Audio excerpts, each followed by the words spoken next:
meu Deus, obrigado, Jesus, por esse momento especial, maravilhoso. Está feliz aí, gente? Que ambiente maravilhoso, hein? Que louvor, cara. Gente, amo vocês, viu? Vocês são especial para essa igreja, para esse ministério. Vocês são uma bênção na minha vida, uma bênção na vida dessa igreja, cara. Amo vocês. Vocês são ungidos do Senhor. Vocês são ungidos. E desculpa, viu, por tudo que eu já fiz por vocês, né? Paciência comigo. Mas como diz o apóstolo Paulo, Henrique, Luan e a galera, o zelo que eu tenho por vocês é de prepará-los ao único marido. Amo vocês, adoração Poema. Amo você também que está aqui, irmão. Amo você, desculpa se eu já feri você. Vai acontecer de novo, fique tranquilo. Está feliz? Carol, se você quiser descer, pode descer, mas deixa os meninos aqui comigo. Eu estou com tanta vontade de estar com eles aqui. Deixa eles de castigo aqui. Sempre tem um elogio, mas sempre tem depois uma cajadada. Se alguém puder pegar umas cadeiras aqui para os meninos, por favor, gente. Gente, estou tão feliz nessa manhã. Ontem eu fui dormir, eu falei, Jesus, que eu possa acordar amanhã cheio de alegria. Eu quero ter alegria. Que amanhã eu acorde bem, feliz da vida. E gente, Jesus levou tão a sério a minha oração, que 6 horas da manhã eu já estava de pé já. Eu falei, Jesus, mas nem precisa tanto, né? A alegria já está indo embora, Jesus. E queridos, na semana que vem nós vamos entrar numa série chamada Igreja Paternal. E nós vamos falar muito de fundamentos, muita cura. E eu sinto que nessa manhã o Senhor tem muita restauração para nós, muita cura para nós e muito posicionamento. Nós vamos falar muito de fundamento, nós vamos falar da vida da igreja. Nós vamos falar de honra, cultura, como é a igreja do Senhor. Então se você não perdia isso, cara, não deixa. E hoje eu quero dar uma pincelada nesse assunto. Eu quero falar sobre uma fatia do bolo desse lugar chamado igreja. O que é isso? Que lugar esquisito é esse? Eu me lembro que há 8 anos atrás eu tinha uma guitarra, eu era ministro de adoração. E eu ganhei uma guitarra de casamento. As pessoas chegaram para Marcela e falaram assim, Marcela, a gente queria dar uma guitarra dos sonhos pro seu marido. É muito caro, vai juntar uns 8 irmãos para fazer uma vaquinha e dar a guitarra para ele. Só que o valor da guitarra é o valor de uma viagem para Fernando de Noronha, no casamento de vocês. E a gente queria dar para vocês aí como padrinho. O que você acha? Falou para ela, dá a guitarra ou vocês vão passear para Fernando de Noronha? E aí a Marcela falou assim, melhor dar a guitarra, porque esse valor aí o Xano não vai ter nunca na vida. Dá a guitarra e a viagem a gente fala outro dia. E nunca nós fomos, né, amor? O lugar mais distante que a gente foi para Timbó. Você é o amor da minha vida. Você é a azeitona da minha empada, o frango da minha coxinha. Nossa, eu tô muito cheio de amor hoje, amor. Meu Deus, ela falou para mim, volta para a pregação. E queridos, eu fiquei com essa guitarra por um bom tempo, muitos anos, fazendo parte do meu ministério. E um dia eu estava numa conferência no Rio Grande do Sul e Deus falou comigo. Deus falou, vou transicionar a sua vida, vou fazer algo incrível na sua vida referente ao seu ministério. Eu até então não sabia o que era. E eu falei, cara, quando Deus fala, eu aprendi que eu preciso selar essa palavra. Então eu voltei para Taubaté e eu falei para Marcelo, olha, eu vou semear essa guitarra. Ela falou, cara, mas essa guitarra tem história. Em Taubaté a gente ficou famoso, a esposa que deu uma guitarra pro marido. E não faz isso não. Eu falei, amor, eu vou semear essa guitarra, eu vou plantar uma semente. Porque um sacerdote, ele não é preso na terra. A sua herança é no céu, é o que as escrituras dizem. E o que eu estou fazendo, eu falei para ela, eu vou selar o nosso destino, o destino da nossa família. Então eu peguei aquela guitarra, levei para São José dos Campos, numa Poema que estava nascendo, dei para o pastor a guitarra e falei, cara, vende essa guitarra, compra bloco, compra tinta, compra cadeira, faz alguma coisa, que ela vale uma grana. Ele falou, cara, mas como assim? Eu falei, sim, e ore por mim. Porque o nome dessa guitarra se chama igreja. Eu quero uma igreja, eu quero ser pastor de igreja de quando a Poema começou, de pessoas improváveis, pessoas que não têm perspectiva de vida, pessoas que foram machucadas, feridas, arrebentadas. Eu quero uma igreja chamada Poema de quando a Poema Taubaté começou. Cara, eu vi as pessoas que estão aqui chegando, cara. Eu vi uma hora que elas chegaram aqui. Eu vi a Bia chegar aqui com o Gabriel, cara. Eu vi ela testemunhando hoje o que Deus está fazendo. Eu vi o Edson chegar aqui com a família dele. Eu vi o coração do Edson se convertendo, não a mim, não a palavra da Poema, mas se convertendo ao coração do filho. E toda a sua família veio junto. Então eu quero que você guarde no seu coração, querido, aonde tem pessoas improváveis reunidas no mesmo lugar, é uma oportunidade para a manifestação e a glória de Deus ser presente no nosso meio. Então não espere uma igreja bonita, irmão, e muito bem alinhada. Deixa eu falar um negócio para você que eu aprendi com o meu pastor essa semana. A Poema é desequilibrada. Não espere, irmão, a Poema é muita treta. E o nome dessa mensagem é: alegrei-me quando me disseram, irei à casa do Senhor. Abra comigo em Salmos 122, verso 1. Ah, Jesus, está feliz aí, irmão? Ai, cara, eu gosto de falar da igreja, irmão.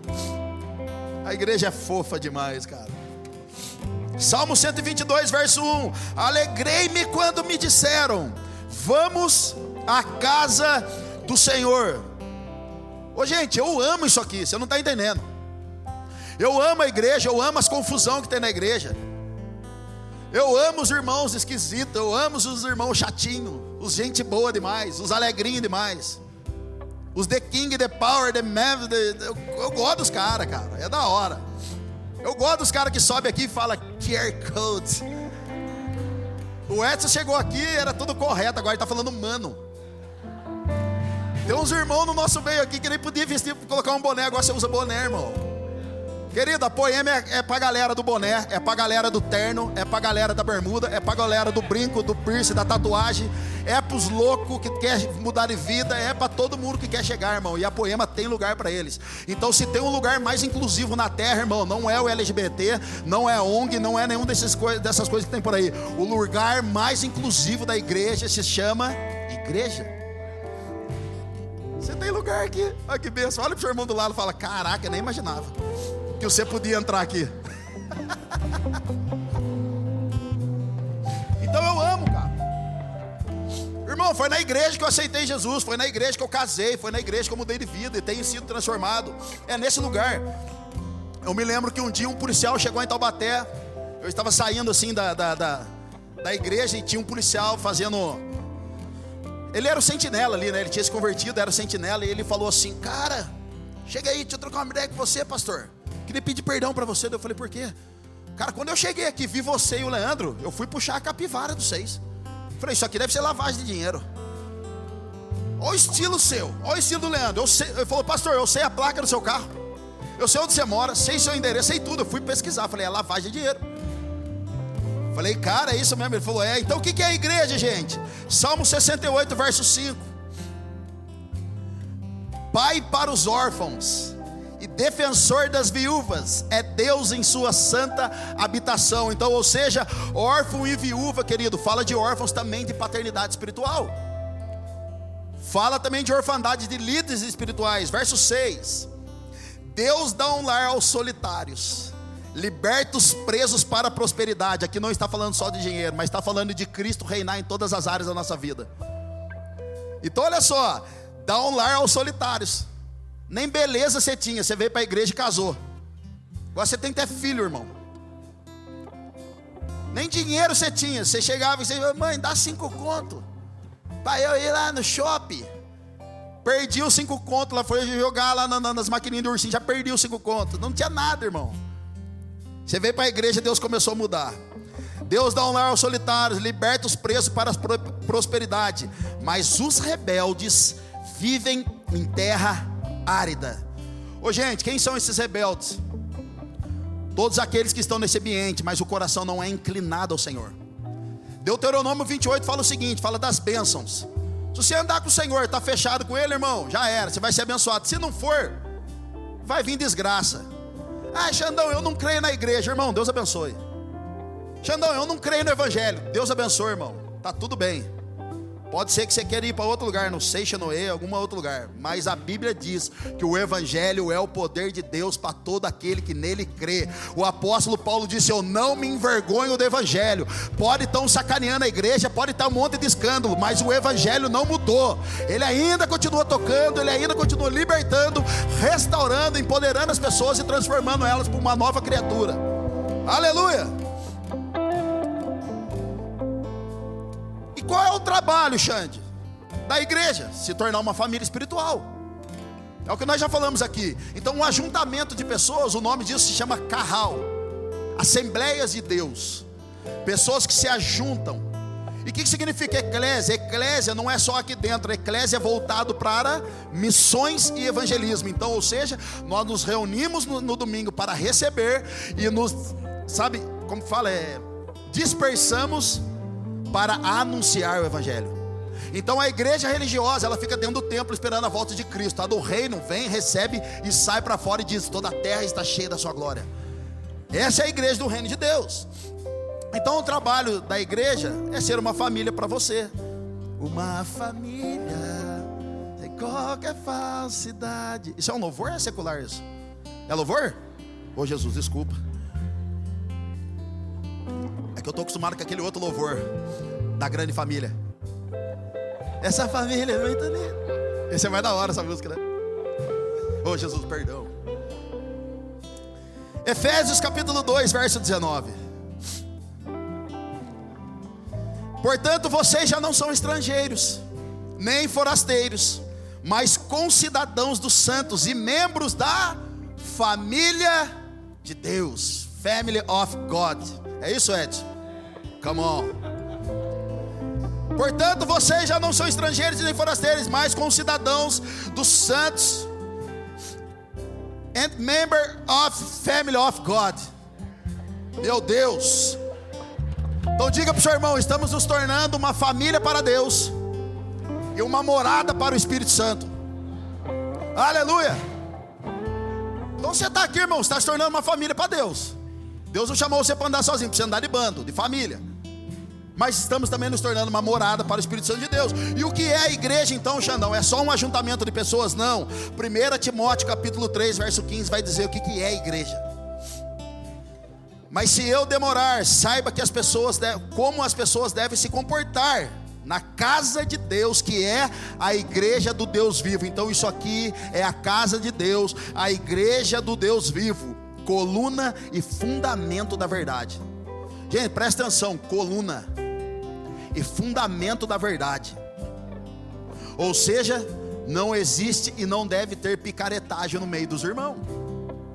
Irmão que deve para irmão, irmão que não perdoa o irmão.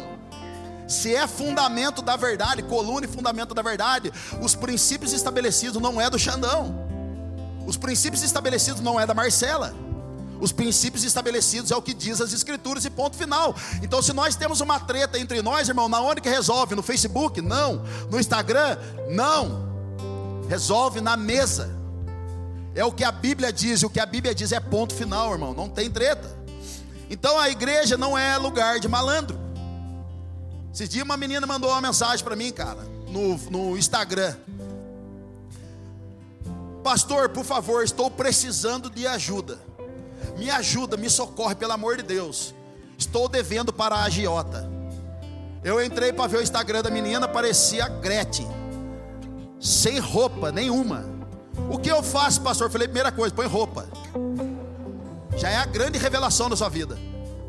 E a segunda, que eu não tenho dinheiro. E a terceira, você pode receber Jesus, e se alguém fazer alguma coisa com você, você pelo menos está salva. Ô gente, as pessoas arrumam confusão e querem jogar nas costas da igreja, para a igreja pagar a conta. As pessoas arrumam confusão por aí, arrumam seus BO por aí, quer jogar na conta do líder, pagar a conta. Gente, é coluna e fundamento da verdade. A Bíblia diz que tem uma sábia saída para todas as nossas confusões. E o Espírito Santo não foi dado para nós para resolver treta nossa, irmão. O Espírito Santo foi dado para resolver a nossa fraqueza. Então se tem alguém no nosso meio que está fraco porque está num BO gigante, vamos orar para que o Espírito Santo te dê força e ele vai te dar uma sábia saída para resolver a situação. É simples. Então Colossenses capítulo 1 diz que Cristo é sobre a igreja. É Ele que rege. Olha só, Colossenses 1,18. Ele é a cabeça do corpo, que é a igreja. É o princípio primogênito dentre os mortos, para que tudo tenha a supremacia, tudo tenha o poder. Pois foi do agrado de Deus que nele habitasse toda a plenitude. Foi do agrado de Deus que nele habitasse todo o poder, toda a riqueza, toda a prosperidade. Está na onde isso? Está na igreja? Não, está em Cristo. Então se você está vindo na igreja para ser próspero, não, irmão, vai para Jesus, que Ele pode te prosperar. Se você está vindo na igreja para Deus restaurar o seu casamento, não, vai para Jesus. Porque Jesus não restaura casamentos, querido. Eu aprendi com o Henrique Prado. Jesus restaura pessoas, e pessoas restauradas restauram seus casamentos. Vamos lá, alguém? Ah, meu Deus, cara. Gente, eu estava um dia em Vitória, no Espírito Santo. Acho que eu já falei esse testemunho. E eu conheci um senhor lá. Ele diz que ele evangelizou o Dan Duque. Se o Dan Duque é o mestre dos magos do evangelho, o senhor que ganhou ele para Jesus é o Luke Skywalker do evangelho, irmão. E o velhinho falando assim: um dia eu fui fazer missão e nós fomos matar um frango para comer. E aquele frango corria, a gente grudou aquele franguinho, a gente cortou a cabeça do frango. E quando a gente cortou a cabeça do frango, aquele franguinho ficou rodando em círculo sem a cabeça. Aí todo mundo ficou assustado, como assim? E naquele momento o Espírito Santo falou para ele: assim é a minha igreja. Está como essa galinha, como esse franguinho sem a cabeça. Assim é a minha igreja, que eu não sou o cabeça mais dela, e ela está andando em círculo. Irmão, todo o evangelho que não aponta para Cristo, toda a igreja que não tem os ministérios cristocêntricos, pode ser o peão da casa própria. Já dizia Silvio Santos. Toda a igreja que não tem Cristo como cabeça, pode ser que esteja formando um monstro. É o Walking Dead Church. Todo ministério precisa apontar para Cristo. Todos os ministérios precisam apontar para o ministério da reconciliação. Então pessoas que estão tocando aqui, irmão, não estão fazendo somente o louvor, eles estão conectando a igreja para um lugar mais alto no Senhor. Isso é ministério da reconciliação. Pessoas que estão ali na frente entregando balinha para você e falando bom dia, é ministério da reconciliação. Pessoas que estão olhando o seu carro, é ministério da reconciliação. Ô gente, tem pessoas que entrou aqui depressiva, recebeu uma bala ungida ali, virou no giraia, saiu daqui feliz da vida. Então tudo que nós estamos fazendo aqui é para um único, aponta para um único lugar, ministério da reconciliação. Quem? Cristo Jesus. Só que Efésios capítulo 1 verso 22 fala o seguinte, que a igreja é a plenitude de Deus. Isso significa pleroma. Deus colocou todas as coisas debaixo dos pés, de seus pés, e o designou como cabeça de todas as coisas para a igreja, que é o seu corpo, a plenitude daquele que enche todas as coisas em toda e qualquer circunstância. Então olha só, tudo que Deus faz é a partir da igreja. Tudo que Deus faz é a partir desse lugar que nós estamos aqui. Tudo. O plano A de Deus é a família. Sempre foi a família. O plano B de Deus é a igreja. As duas coisas que são mais atacadas hoje no Brasil e fora é a família e a igreja. Tem uma mulher chamada Érica Cocai, do PT. Essa mulher luta até hoje para a liberação do incesto na família. Érica Cocai trabalha firmemente, irmão, para liberar o incesto. Lembra do Noé? Quando Deus faz aparecer o arco, a gente chama de arco-íris. Só que segundo a teologia diz que não é arco-íris, irmão, é arco celeste. Quem deu o nome de arco-íris foi a galera do LGBT e por aí vai. Aquele símbolo do arco-íris que a gente chama de arco-íris, que é todo coloridinho, bonito, significa uma aliança que Deus fez com um povo que nunca mais mataria o povo através de água, através de um dilúvio. Mas agora o movimento LGBTQI+, um monte de coisa, pega aquele símbolo e agora fala que é o quê? É um novo formato de família. Toda cultura que Deus levanta, que é dele, o diabo levanta outra para bater de frente. Você entende, irmão? E quem que vai tomar a retomada desse governo? A igreja de Jesus. É por isso que a igreja precisa avançar de glória em glória, marchando como um exército, destruindo as obras de Satanás. Não temos problema com LGBT, irmão, nós temos problema com o pecado. Não temos problema com o cara que assedia mulheres, nós temos problema com o pecado.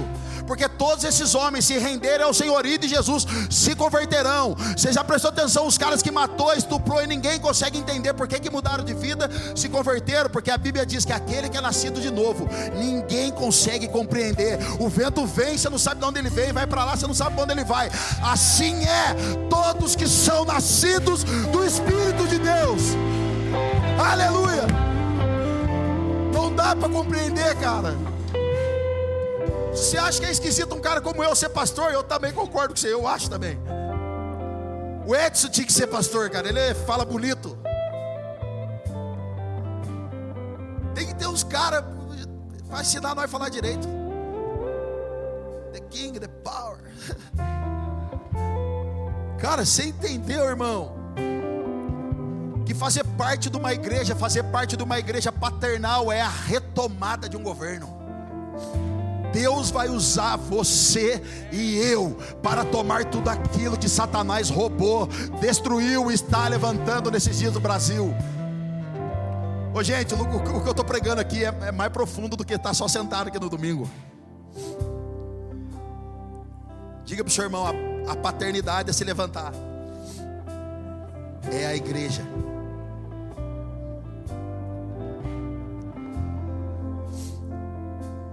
A geração de pais espirituais precisa se levantar, irmão. Porque pai reafirma destino. Querido, se você é divorciado e você tem filho fora do casamento, vai lá assumir ele em nome de Jesus. Se você se separou e você tem filho que foi embora com a sua ex-mulher, vai ser pai dele em nome de Jesus, cara. Vai lá, você que é mãe e separou e seu filho ficou para algum lugar, vai atrás dele em nome de Jesus. Porque Deus vai levantar pais espirituais para dar destino para os nossos filhos. Olha isso aqui, Malaquias capítulo 4, verso 5. Esse é o tema que nós vamos falar em quase todas as mensagens. Isso aqui vai ficar gravado no seu coração e no meu. Malaquias 4, verso 5. Vejam, eu enviarei a vocês o profeta Elias, antes do grande e terrível dia do Senhor.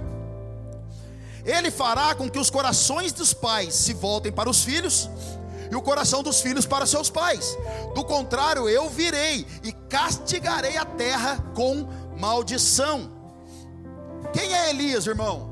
Elias representa a igreja que vai morrer, mas vai ser arrebatada com autoridade e poder. Então o que Deus está falando aqui? O coração dos pais volta para os filhos, dos filhos para os pais. No caso contrário, vou trazer maldição sobre a terra. Ô, gente, as pessoas que estão no carnaval curtindo a vida, zoando barraco, não prestando conta para ninguém, falta de paternidade. A maioria das pessoas que hoje são homossexuais foram abusadas na infância sexualmente, por parente, por amigo, pelos pais. Sabe o que é isso? Falta de paternidade. E talvez alguém no nosso meio aqui tenha um distúrbio na vida. Não é o diabo se levantando, é porque foi falta de paternidade. Eu já tive várias, e ainda som do meu coração. Então o que a Bíblia está falando aqui é: o coração dos pais se converta aos filhos, os filhos aos pais, se caso contrário não vou trazer a maldição para a terra. E quem vai fazer isso? O profeta Elias. Então o profeta Elias, ele é a representação profética de paternidade. Por quê, Xandão? Porque naquela época o trabalho de Elias era combater Baal e os seus profetas. Aqueles profetas da época, eles seduziam as mulheres a ficarem grávidas, e após gerar os seus filhos, entregavam ao Deus Baal para serem sacrificados vivos. Papai e mamãe que estão aqui, quando não somos paternidade na vida dos nossos filhos, estamos propensos a entregá-los ao espírito de Baal, a sacrificá-los diante do altar de Satanás, para eles levarem a vida que eles querem, ser a identidade que eles quiserem e ter o estilo de vida que eles quiserem. Papai e mamãe, não entregue seus filhos a Moloque e nem a Baal, irmão. Deus deu para nós e nós vamos ser pai. E se for necessário a chinelada ungida, vai rolar também, irmão. Mas nós não vamos perder nossos filhos, não. Xandão, então para Deus não ferir a terra, vamos ter que fazer campanha? Não. Marcha para Jesus? Não. O que a gente faz, Xandão, para Deus não ferir a terra? Um alinhamento dos nossos corações. É um alinhamento do coração dos pais com os filhos, dos filhos com os pais. Irmão, tem um monte de pai aqui que veio depois que o filho veio. E tem pai aqui que o filho veio depois. Sabe o que é isso? Os corações trazendo um alinhamento de paternidade. São os corações trazendo alinhamento de paternidade. Ah, meu Deus do céu. Diga para o seu irmão: Deus não deseja bebês reborn. Essa é boa, hein, Arilson? Deus deseja filhos espirituais. Ah, meu Deus, the king, the power, the fairness. Meu Deus. Esse negócio do bebê reborn é esquisito, né, velho? É tão esquisito. Vocês falam que Taubaté tem o parkour, a grávida de Taubaté. E vocês viram que a grávida lá se converteu? Agora vai gerar filhos espirituais, graças a Deus. Vocês falam que lá é esquisito. Eu acabei de passar aqui uma maternidade de bebê reborn. Eu falei, não é possível. Estendi a mão e falei, vai ser igreja. Eu repreendo esses bebê reborn, né? Vai ser igreja. Não, agora, Xandão, eu não quero ter filho, eu quero ter cachorro, eu quero ser pai de pet. Ô, irmão, você sabia que o muçulmano, o triunfo dos caras é ser pai, é ter filho? Sabia? E a Bíblia diz que um pai que tem muitos filhos em sua aljava nunca vai ser envergonhado. Você sabia que a hora que estourar uma guerra, os muçulmanos vai pra treta e vai quebrar tudo. Sabe por quê? Porque eles têm filhos. E nós tem o quê? Pet.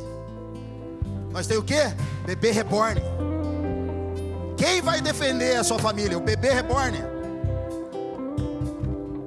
A minha cachorrinha Lola. Querido, recentemente um casal está colocando o outro na justiça para ver quem fica com a guarda do bebê reborn. No Rio de Janeiro, uma mulher levou o bebê reborn no hospital, pegou fila, pegou a senha e falou que o filho dela está passando mal. Entrou correndo, todo mundo entrou na UTI para ver o neném. A hora que puxaram, o bebê estava lá, igual um boneco de cera. Hoje não é tão de brincadeira, cara, o mundo está maluco.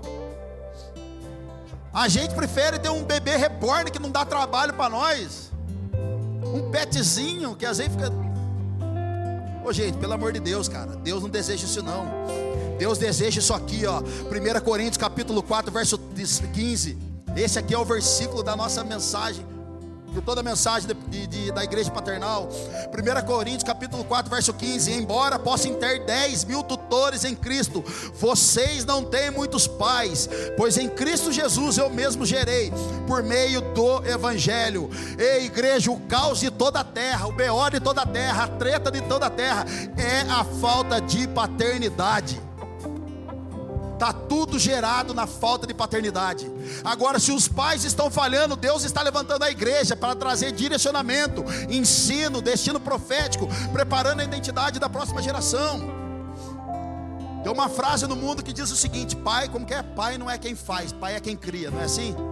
É quase que uma verdade essa frase, cara. Então anota no seu coração, guarda ele. Para você gerar alguém, você vai ter que contribuir com a sua própria vida, irmão. Você vai ter que contribuir com a sua própria vida. Embora vocês tenham muitos líderes, mas tem poucos pais espirituais. Paulo está falando para os caras, não foi os líderes que mudou a vida de vocês não, foi uma paternidade. Cara, eu louvo a Deus ao meu pastor Leandro, cara, é uma paternidade espiritual na minha vida. Irmão, é treta. Então você vai ter que contribuir com a sua vida para você gerar alguém. Ou você acha que isso é fácil? Você acha que isso é fácil, gente? Fala sério. Se é fácil, é de boa? Vou perguntar para as esposas. Esposa, os maridos são fáceis? Não responda, senão vai virar culto de casal. Você acha mesmo que você foi fácil para Jesus? Você fala do irmão, que o irmão é difícil, mas você é fácil. Ô maridos, a esposa de vocês é de boa?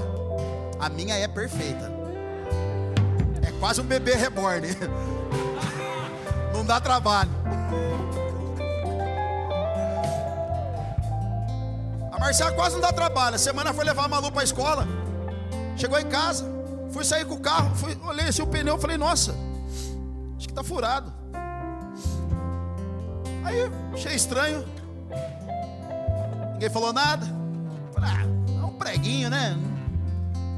Então cheguei no borracheiro ontem, falei, irmão, beleza? Cara, acho que tá furado aqui. Aí o cara pegou uma garrafa assim, ele nem tirou o pneu. Ele já jogou do lado assim, começou a sair uma bolinha do lado. Eu falei, meu, não tá furado, tá rasgado. Falei, nossa, irmão, o pneu tá rasgado. Dele, cara, rasgou. A Marcela do meu lado, Aí eu já... Tem a ver com você isso? Falei, você sabe quanto que é um pneu desse? Irmão, dia do aniversário dela ontem, roubou minha brisa. E eu falando, Espírito Santo, entra dentro de mim, porque senão eu não vou querer curtir o aniversário. Falei, irmão, dá pra resolver? Ele falou, dá, cara, mas vai demorar umas 3, 4 horas. Falei, não dá, eu preciso sair. Falei, eu volto segunda-feira, eu vou ficar enchendo aqui. Irmão, de ontem pra hoje eu já enchi o pneu uns 45 vezes. E sabe o que ela falou pra mim? Tem que ver se fui eu mesmo. Ô bebê reborn, você tá folgado, hein? Tem que ver se fui eu. Depois ela mandou essa assim, mas você falou que você queria trocar o pneu mesmo? Ô, gente, depois a serpente engana, a culpa é do homem. Então olha só, você acha que você é fácil, irmão? Você não é, cara. Se você está na igreja é porque você quer mudar, é ou não é? Ou tem alguém aqui que só está dando rolê? Se você está aqui, irmão, é porque você não é tão gente boa do jeito que você acha que você é. Querido, eu cheguei na Poema há 17 anos atrás. Um monte de problema, um monte de vício, dando trabalho para todo mundo. O GC era dentro da minha casa, eu faltava no GC, sendo dentro da minha casa. Os caras investiram muito na minha vida, mas muito, para eu poder ser alguém hoje. Se eu posso achar que eu sou alguém. Foram muitos direcionamentos, muitos confrontos, muita coisa ruim, muita coisa legal também. Então se você está aqui, irmão, você não é muito gente boa. Agora olha o ministério de Jesus. A maioria dos crentes, cara, não estudam os tipos de gente que andava com Jesus. Por isso que as pessoas querem uma igreja perfeita com homens que são deuses e não são homens. E de verdade, igreja, os púlpitos não precisam de deuses, precisam de homens quebrados. Os púlpitos não precisam de super-homem, cara. Ele precisa de homem que tem lágrima nos olhos, que sabe que precisou da glória de Deus, que precisa da presença de Deus. É esse lugar que o púlpito precisa. Agora olha o ministério de Jesus, só investiu em gente que não dava fruto. Tinha corintiano no meio, tinha palmeirense, tinha incrédulo, tinha a cara do Bop armado com espada. Tinha um lá que aprendeu direitinho a fazer algumas coisas junto com a Érica Cocai, que era da administração. Ô gente, só tinha terrorista no ministério de Jesus. E você quer uma igreja que só tem homens deuses? Você quer uma igreja dos cavaleiros do Zodíaco, Church? Eu vou repetir o que eu falei no início, cara. O ajuntamento de pessoas imperfeitas é uma oportunidade para a manifestação da glória de Deus. Deus manifesta e sempre manifestou em lugares imperfeitos, com pessoas imperfeitas.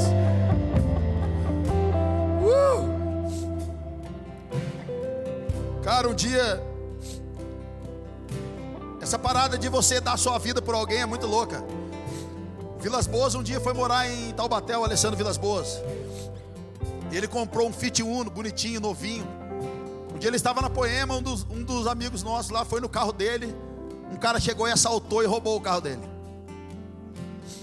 E aí aquele desespero, ninguém achou o carro, ninguém achava o carro. Nós fazíamos um trabalho de clínica de recuperação.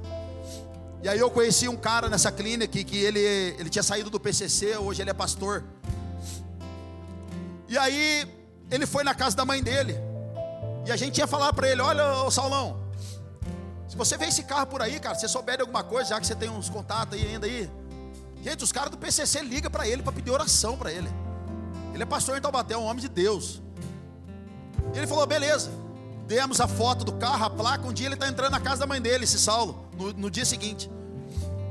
Ele olha na garagem da casa da mãe dele e falou, ué, parece o carro do missionário. Então ele puxou a foto e falou, nossa, na casa da minha mãe, que bênção. Ele tinha um irmão ainda que estava no crime. Então ele nos ligou, falou, achei o carro. Mas vocês têm que vir aqui me pegar, porque o carro está com o traficante, né? Vão ter que ir lá conversar com o traficante. Falei, vai você. Eu não vou. Ele falou, mas tem que trazer um missionário junto, irmão. Pensa o Vilas Boas, estava mais branco que essa caneca aqui. Pegamos os caras, cara, vamos lá. Quando a gente chega lá em Taubaté, numa quebrada, lá o carro estava lá, guardado. O traficante, o dono da boca, encostado no outro carro, armado. O outro rapaz com sobretudo armado. E eu, desesperado. Jesus, pelo amor de Deus. Chega o Vilas Boas, não tinha nem voz. Aquele, o carpinteiro, nem saiu o carpinteiro. Carpinteiro, bater na porta. Falei, vai, canta agora. Fala que o carpinteiro vai sair aqui, irmão. Porque nós estamos precisando do carpinteiro agora. Então nós chega lá. Os caras, rapaziada, firmeza total. Eu já, firmeza total. E aí, qual que é? Aí o Saulão falou assim, então, o carro é do missionário aqui. Nisso tinha uma menina grávida, cara. Ela tinha acabado de sair da cadeia, ela saiu só pra ter neném, ia ter que voltar. Tava a mãe de um dos caras ali. O carpinteiro do meu lado, sem voz. Eu ali, o Saulo, mais um outro cara amigo dele. Então a gente chega, beleza, daí o cara, ó, é o seguinte, para pegar o carro aqui é resgate, é 800 pila. Aí o Saulo falou assim, cara, é do missionário. O cara perdeu o carro ontem, tava vindo de missão. O cara falou assim, então, ontem o cara roubou, trouxe aqui, trocou um Uno novo por 3 pedras de crack, R$60. E aí o traficante falou, não vai, é 800 pila aí para tirar, meu. Cara, naquele momento, irmão, começou a ficar tensa a conversa. Eu comecei a ficar com medo. Eu falei, cara, se esses caras mexendo na blusa é perna para quem tem, depois não é hora. Corre. De repente, cara, começou a ficar meio tenso. E o cara, daí o Saulo falou assim, meu, é do missionário. O cara falou, não quero saber. Irmão, aquele Saulo, cara, foi tomado por Deus no meio daquela roda. Aproximou dos caras e falou assim, ó, o seguinte, esse carro é do missionário. Ninguém toca no ungido de Deus. E se vocês tocar nesse carro, cara, o negócio vai ficar louco pra você. E outra coisa, falou o nome do cara, você é desviado, você sabe o que eu tô falando. Nós vamos levar esse carro embora, irmão, agora. E não vai ter que pagar nada. Eu do lado assim, já criei o peitinho pra cima.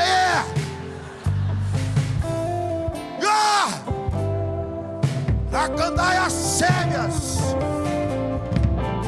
Cara, aquele traficante olhou assim. Se o Ceto falou, tá falado então. Falei, meu Deus, tá falado. Vai, Saulão, vamos pegar logo. A menininha começou a chorar, irmão, a grávida. Oh meu Deus, o que está acontecendo aqui? Eu falei, é Jesus, minha filha, isso aqui é oração. Irmão, fiquei loucão. O Vilas Boas ainda tenso, branco, sem cantar, sem falar, estava lá quase desfalecido. Cara, e a gente começou a orar, porque aquela menina começou a orar. Daqui a pouco começamos a orar pela mãe do Saulo, que era uma senhora cristã. Cara, orando pelo traficante, pegamos o carro de volta, fomos embora. Querido, deixa eu falar um negócio pra você, cara. Jesus vai levar você a um lugar cabuloso, estranho. Você vai ter que contar com uma coisa, com a palavra de Deus e com um homem como Saulo do seu lado.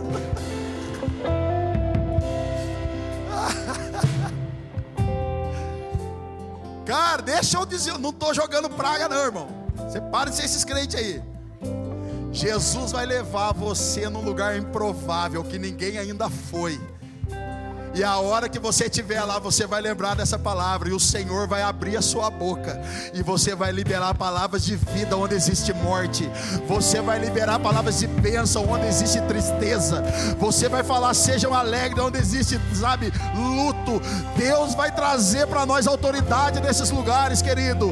Deus vai trazer vinho novo para a gente derramar sobre as pessoas, curar as pessoas, restaurar as pessoas. Porque tudo que Deus faz é através da sua igreja. Aleluia. Então o que a igreja precisa ter? Qual é a marca da igreja? Mateus 14, verso 14. Essa aqui é uma marca poderosa do ministério de Cristo. Quando Jesus saiu do barco e viu tão grande multidão, teve compaixão deles e curou os seus doentes. Mateus 20, verso 34. Jesus teve compaixão deles e tocou nos olhos deles. Imediatamente eles recuperaram a visão e o seguiram. Gente, não tenha pena das pessoas, tenha compaixão das pessoas. Porque quando você tem pena, você se coloca no lugar mais alto. Mas quando você tem compaixão, você se coloca no lugar. Quando você olha por mais, que pena, né? É tipo assim, ele está lascado e eu não estou. Ele está passando por isso e eu não estou. Tenha compaixão, porque você se coloca no lugar da pessoa. Eu tive a oportunidade, eu gostaria que todo mundo aqui tivesse a oportunidade de ir no Complexo da Maré, no Rio de Janeiro. Eu estive lá 2 vezes com o Gilberlan Pereira, ele já esteve pregando aqui. Querido, a primeira vez que eu fui, tinha mais arma lá do que uma guerra, acho que civil. Cenário de guerra, loucura. E aí todo mundo fica pensando, o traficante tem que morrer, o bandido tem que morrer. Gente, por favor, não estou fazendo apologia, não estou defendendo nada. Mas quando eu estava lá e eu olhava nos olhos daqueles homens, a compaixão e a misericórdia tomava conta do meu coração. Eu conheci um jovem lá, ele estava armado e o filho dele estava jogando bola numa biqueira. Era tudo normal, e eu comecei a olhar nos olhos dele, e ele falou: pastor, ora por mim. Eu estou há 28 anos no tráfico e eu não consigo sair. E ele mancava. E eu falei: o que aconteceu na sua perna? Ele falou: cara, um dia eu fui fazer um assalto. O BOP chegou e eu pulei dentro de uma oficina mecânica. Os caras acertaram a minha perna, com um fuzil, a minha perna estourou. Fratura exposta, eu consegui caminhar embaixo de uma Kombi. E eu estava ali, de repente o BOP entrou. E o BOP entrou e falou: se achar pode matar, se achar pode matar. E ele embaixo daquela Kombi, ele começou a chorar e falou: Deus, não deixa eu morrer aqui, Jesus. O Senhor falou que eu vou ser pastor um dia, eu tenho um chamado. Não deixa eu morrer. O BOP acha ele, puxa ele debaixo da Kombi. Começa a pisar e chutar a perna machucada dele. De repente os caras engatilham uma 12. Coloca perto da cara dele e fala: seu dia chegou, irmão. Ele fecha o olho, cara. Chega um tenente do BOP e fala: parou. Olha para ele e fala assim: olha, hoje não é seu dia de morrer não, hoje você não vai morrer. Você não vai morrer, cara. Eu vou levar você para o hospital, porque Jesus livrou você hoje. Cara, esse tenente visitava ele dia após dia, com uma Bíblia na mão, orando por ele, intercedendo por ele. Ele ainda não conseguiu sair daquele lugar. Mas eu creio que uma hora Jesus pode fazer uma coisa muito poderosa. Porque se Deus teve poder para mudar a vida do Edson, cara, a vida desses meninos que estão aqui, a minha vida tem poder para mudar a vida daquele jovem. Se Deus teve poder para mudar, querido, a vida do Gil, que estava pregando aqui, que era um daqueles traficantes, tem poder para fazer coisa infinitamente mais na nossa vida. Se Deus teve poder, irmão, para ressuscitar Lázaro, ressuscitar o seu filho amado Jesus, Ele tem poder para ressuscitar o homem da morte nessa manhã. Ele tem poder. Lucas 7, verso 12. Ao se aproximar da porta da cidade, estava saindo um enterro do filho único de uma viúva. Pensa, cara, a mulher já era viúva, perdeu o marido, agora perdeu o filho. E uma grande multidão da cidade estava com ela. Ao vê-la, o Senhor se compadeceu dela e disse: não chore. Depois aproximou-se e tocou no caixão. Ah, meu Deus. Cara, quando eu estiver no céu, eu vou falar: Jesus, põe no telão essa cena, eu quero ver. Como é que foi isso? Ao vê-lo, o Senhor se compadeceu dela e disse: não chore. Depois aproximou-se e tocou no caixão, e os que carregavam pararam. Jesus disse: jovem, eu lhe digo, levante-se. Ele se levantou, sentou e começou a conversar, e Jesus o entregou à sua mãe. Querido, tocar no morto daquela época é proibido, você se contaminava. Se uma mulher tivesse num período de menstruação, ela tinha que ficar fora do arraial, ela estava impura. Tocar no morto era impureza. Aquela mulher do fluxo de sangue, há 12 anos impura, segundo as tradições judaicas, a lei, a regra dos caras. Jesus está naquele rolê, o povo acompanhando uma mulher que perdeu o marido, agora seu único filho. Jesus tem compaixão, coloca a mão no caixão e fala: não chore. Ô Piazão, levanta. Levanta, a Bíblia diz que ele levanta e ele senta e começa a trocar ideia. Aí, como é que foi? Como é que foi o jogo ontem, sabadão lá? Foi 3-2 na Cornerstone. Deitamos, mais uma vitória. Como é que foi? Querido, não toque, não prove, não desfrute. Você não pode fazer isso. A igreja é preta, a igreja não pode ir de boné, a igreja não pode falar você, tem que falar só Senhor. A igreja não pode dar ceia para criança, a igreja aqui não pode. Jesus passa e fala: ei, o que a religião falou que não dá certo, na minha mão dá tudo certo. Porque a revelação das coisas, irmão, derruba o padrão também das coisas. Então se o padrão não anda com quem não presta, a revelação fala: anda, porque eu vou mudar a história dele. Se o padrão das coisas vai lá não, a igreja vai fazer isso. Não, irmão, a revelação faz, eu preciso da igreja, eu preciso do Senhor, eu preciso da presença. O padrão ensinou eu e você, se o cara não vem no culto, mas serve no ministério, arranca do ministério. Não está vindo no culto, não está servindo, arranca do ministério. Não, chega nele, irmão, coloca a mão nele e fala: levanta, meu filho, eu vou tirar você desse marasmo, eu vou tirar você desse caixão. Querido, tenha empatia, tenha misericórdia, tenha graça, pergunte para as pessoas. Querido, a gente está tão preocupado com o ambiente de culto, mas não estamos percebendo que na rua tem um monte de pessoas levando seus caixões de depressão, de tristeza, de ansiedade, de angústia, de medo e de traumas. Fui comer um açaí com a Malu esses dias, cheguei no caixa, a mocinha estava lá, eu falei: oi, tudo bem? Tá feliz? Ela: desde ontem eu não estou não. Eu falei: é mesmo? Por quê? Aconteceu umas coisas aí. Eu falei: eu já estive nesse lugar, sabia? Ela falou: é? Eu falei: é? A Malu ficou olhando para minha cara, tipo: o que meu pai está fazendo, né? Eu falei: eu já estive nesse lugar que você está. Ela falou: sério? Eu falei: sério. Eu já estive num buraco e teve uma pessoa que tirou de lá. Ela falou: quem? Eu falei: Jesus. Jesus me tirou desse buraco de depressão, de tristeza, cara. Eu falei: eu faço parte de uma igreja aqui na Marechal. Eu sei que você trabalha, mas vai lá um dia. Muito obrigado, Thalita. Vai lá um dia, cara. Querido, às vezes a gente está distraído com tanta coisa e não percebemos o irmão do lado. Estamos distraídos com tanta coisa no dia a dia, no serviço. Buscar dinheiro, buscar satisfação, que não percebemos aquilo que Deus quer fazer através de nós. Vamos ter sensibilidade, cara. Fala para o seu irmão o seguinte: o amor precisa aumentar, e não é a régua. Meu Deus.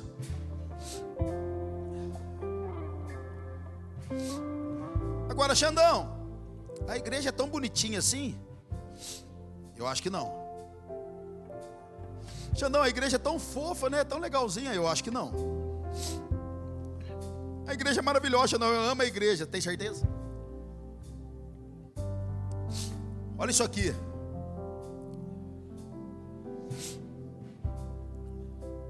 1 Pedro, capítulo 4, verso 12. Gente, nós estamos num tempo, estamos caminhando num tempo que a igreja é maravilhosa, que a igreja é top, é legal você estar lá. Ela é muito boa, desde que ela não te fira. A igreja é animal, eu amo a minha igreja, mas desde que ela não fale o que eu não gosto de ouvir. Essa é a igreja desses dias. E aqui entra a parte triste da mensagem.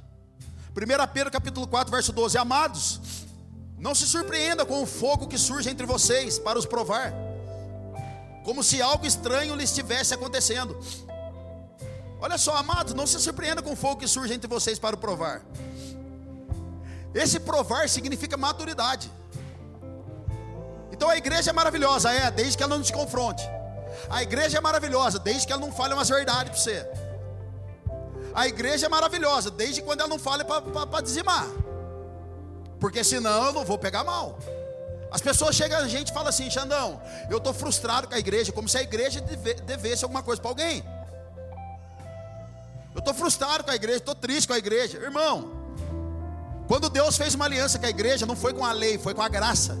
Então no ambiente desse aqui precisa existir graça e misericórdia, senão você não suporta, porque é formado de pessoas, e se tem pessoas, tem confusão. É a vida inteira assim.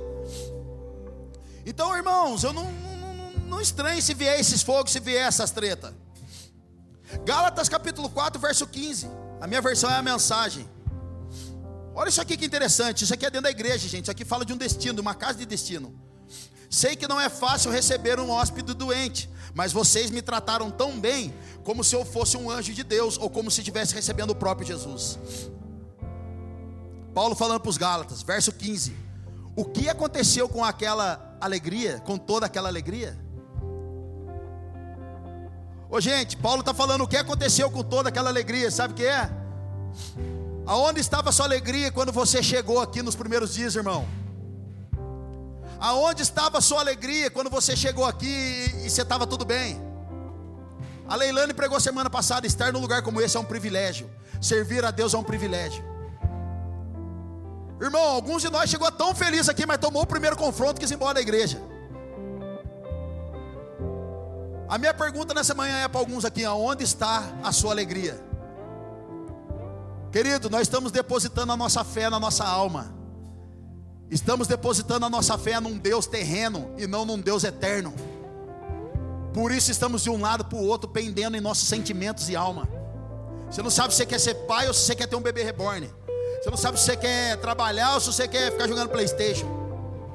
É uma instabilidade emocional. Onde está toda aquela alegria? Sei que vocês teriam me dado os próprios olhos se fosse preciso. Tal era o carinho com que cuidaram de mim. E agora, de uma hora para outra, parece que virei inimigo de vocês. Foi só por dizer a verdade? Não posso acreditar. Ô gente, onde está a alegria? Nós falamos a verdade. A Bíblia é a verdade. Se está escrito, nós estamos pregando e ela está fazendo mal para nós. Ô gente, que igreja que nós somos? O Leandro tem uma frase: procura uma igreja mais próxima da sua Bíblia. Querido, tem pessoas aqui que andam muitos km para estar aqui, de outras cidades. Tem muita gente que está aqui que é de outros lugares, de outros estados, vieram embora para cá. Rafa e a esposa vieram embora de Brasília para cá. Os taubatianos estão invadindo aqui, irmão. Eu estou jogando tudo aquela oferenda. Estou devolvendo a oferenda agora. Estou devolvendo a oferenda. Vai para Taubaté. Brincadeira, eu amo meus taubatianos. E agora parece que virei inimigo de vocês. Ô gente, uma igreja paternal nunca vai passar a mão na cabeça. Sempre vai dar um destino profético. Sempre. Agora olha o verso 17, esse aqui para mim é o melhor. Versão a mensagem. Os pregadores de heresias tentam agradá-los de todo jeito. É pura bajulação. Eles querem acabar com a liberdade que a graça de Deus dá a vocês. O objetivo deles é fazê-los dependentes da aprovação e da orientação que pretendem dar. Querem apenas se sentir importantes. Ô gente, teve casal que foi embora, não daqui, graças a Deus, mas foi embora de igreja já da Poema, porque não foi honrado em cima do púlpito, porque o dízimo dele era alto, e nunca honraram ele em cima do púlpito, porque o dízimo dele era alto, ele foi embora. Querido, ou nós estamos preferindo quem? Pessoas que falam o que a gente quer, ou aquele que confronta e fala: irmão, vai virar homem de Deus? Queremos profetas de estimação, ou queremos homens que vão amar a gente falando na face aquilo que a gente tem que mudar? Queremos pessoas que vão nos bajular, vão passar a mão na cabeça, vamos continuar no erro e eles vão continuar passando a mão na cabeça? Ou queremos pessoas que nos amam verdadeiramente e falam na face e nos empodera e nos anima, e o dia que a gente está triste eles encorajam a gente novamente? Querido, a Poema não passa a mão na cabeça de ninguém. A Poema não passa a mão na minha cabeça e na cabeça de ninguém. Nós amamos você e é por isso que nós falamos em verdade. Ah, meu Deus. Tem uma frase do meu pastor, ele fala o seguinte: existem duas glórias. Isso aqui é do Leandro. Existem duas glórias para a gente carregar. Anota isso, gente, é muito forte. Anota no seu celular, meu Deus. Existem duas glórias para a gente carregar: a glória que nos derruba do chão, e a glória que é a perfeita doutrina de Deus, que é aquilo que Deus pensa, ou seja, doxa. Duas glórias, aquela que derruba do chão e aquela que Deus pensa. A glória que nos derruba no chão nos convida para ser transformado. É quando você vem aqui, o Marco Schubert vem aqui, dá o Hadouken, você cai, chora. A glória que nos derruba no chão nos convida para ser transformado. Mas a glória da opinião de Deus nos mantém transformados. É os dois tipos de glória que a gente precisa carregar. Aquela que nos derruba, que é um convite a ser transformado, e a opinião de Deus que nos mantém nesse lugar de transformação. É os dois tipos de glória.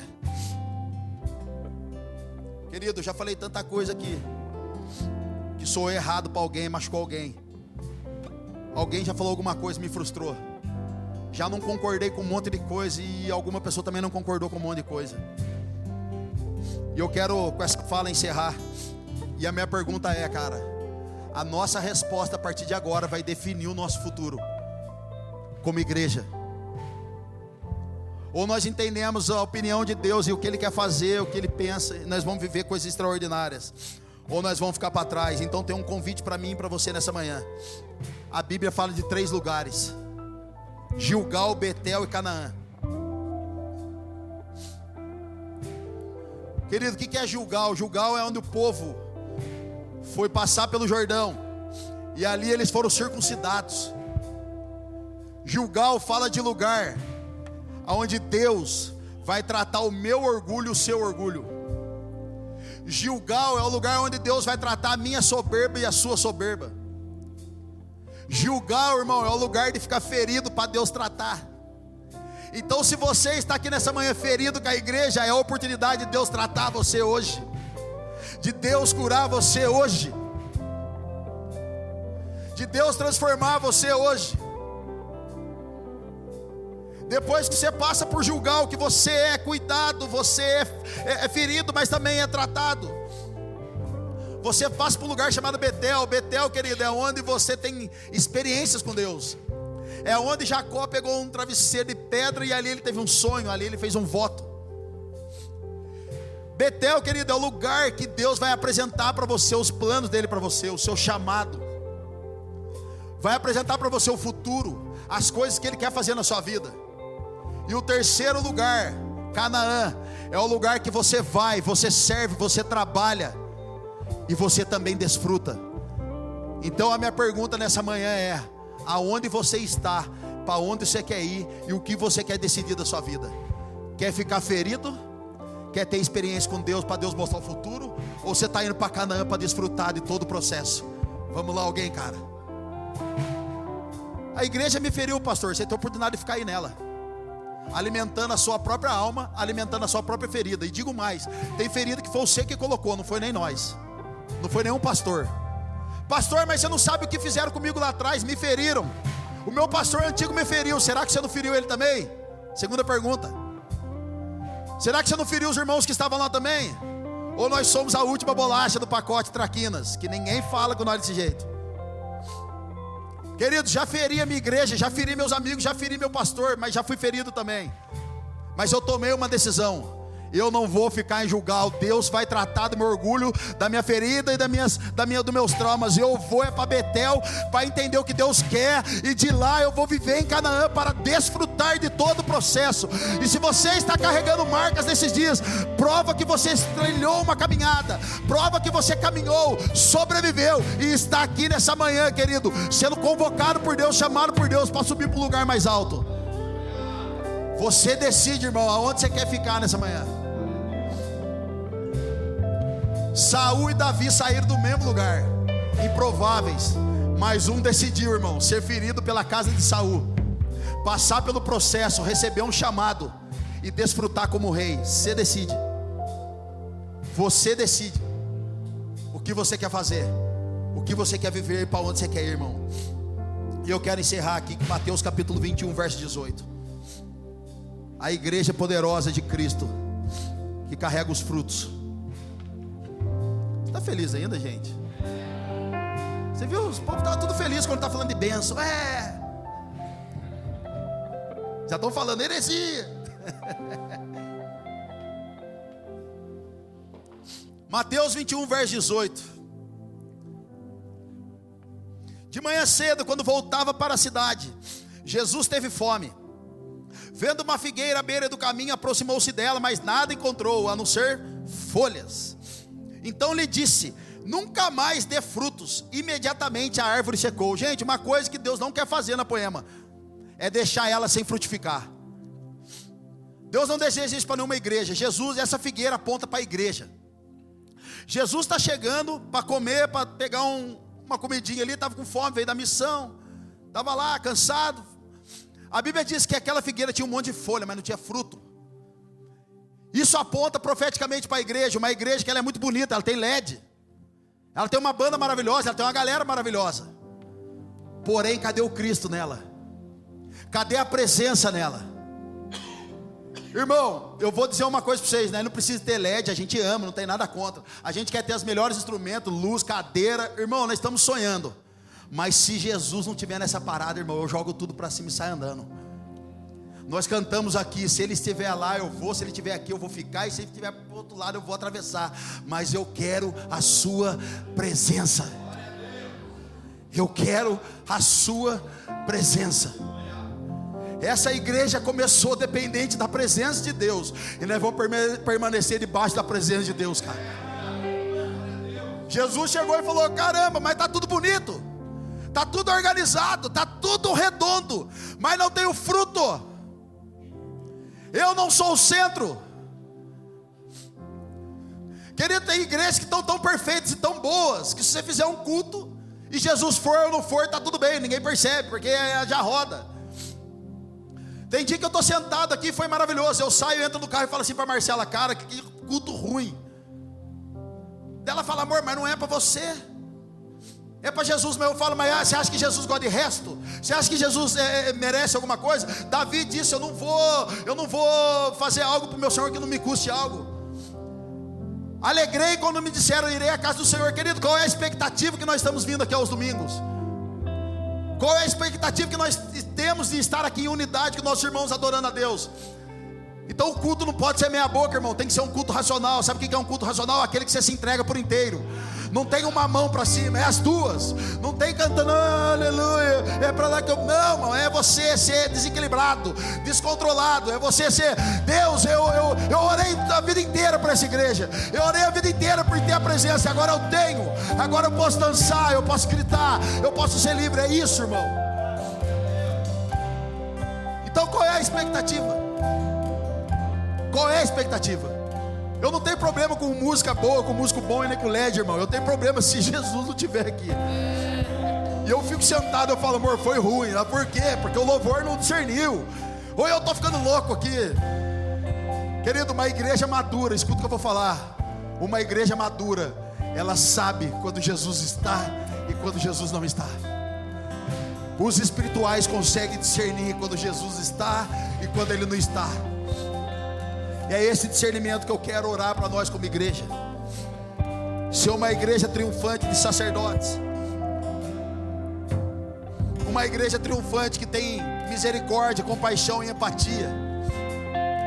Mas uma igreja, irmão, que não está fundamentada somente num ponto, mas está fundamentada no direcionamento da presença, que está debaixo da presença, querendo entender aonde está a presença, para onde ela está indo, o que ela está fazendo. É por isso que nós vamos iniciar essa série da igreja paternal, a igreja que cura, a igreja que está restaurando, a igreja que dá a vida pelos seus irmãos, que ajuda. Mas não vem, irmão, dar migué em nós, irmão, porque nós conseguimos discernir também. Mas uma igreja de verdade, uma igreja de frutos, porque as pessoas que entrar aqui não vai só ver folha, mas vão poder experimentar desse fruto, vão poder saborear da presença, vão poder desfrutar da unidade, vão poder desfrutar dos irmãos, vão poder desfrutar no momento de café, no momento de lounge. Eles vão poder desfrutar, porque essa igreja não tem só folha, ela não é só bonita por fora, mas ela tem o fruto chamado fruto da presença, fruto do relacionamento. É isso que eu quero nessa manhã, em nome de Jesus.